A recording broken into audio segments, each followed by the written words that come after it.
अस्सलामुअलैकुम। मुझे कहते हैं नाज और मैं बनाने जा रही हूँ मटर और चिकन। यहाँ मैंने लिए हैं मटर और चिकन और साथ में स्पाइस में मैंने लिए हैं अदरक लहसुन का पेस्ट और 2 सब्ज़ मिर्चें, जिसका ग्रेवी में बहुत ही ज़्यादा अच्छी सी खुशबू आती है। साथ में सब्ज़ धनिया भी मैंने लिया है और स्पाइस जो हैं वो कुटी हुई लाल मिर्च और लाल मिर्च का पाउडर और काली मिर्च का पाउडर, जो मैं के हमेशा यूज़ करती हूँ अपने सालन में, डेली के सालन में, रूटीन में मैं यूज़ करती हूँ।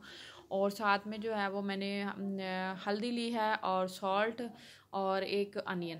अभी मैंने अनियन और ऑयल डाल दिया है इसके अंदर, उसको मैंने अच्छे तरीके से भून लिया है।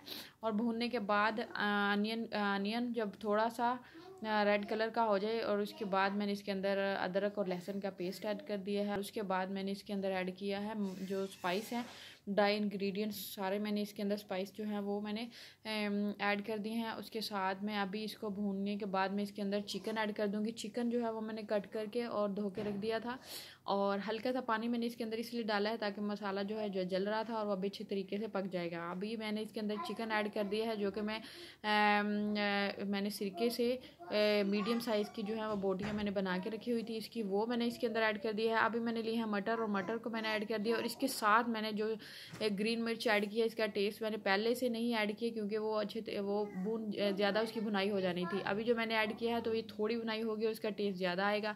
और आप बाद में जब अच्छे तरीके से भून के और जब पानी डालते हैं उस वक्त भी ये जो है ग्रीन मिर्ची डाल सकते हैं, इसका टेस्ट भी तब भी बहुत ही अच्छा आता है।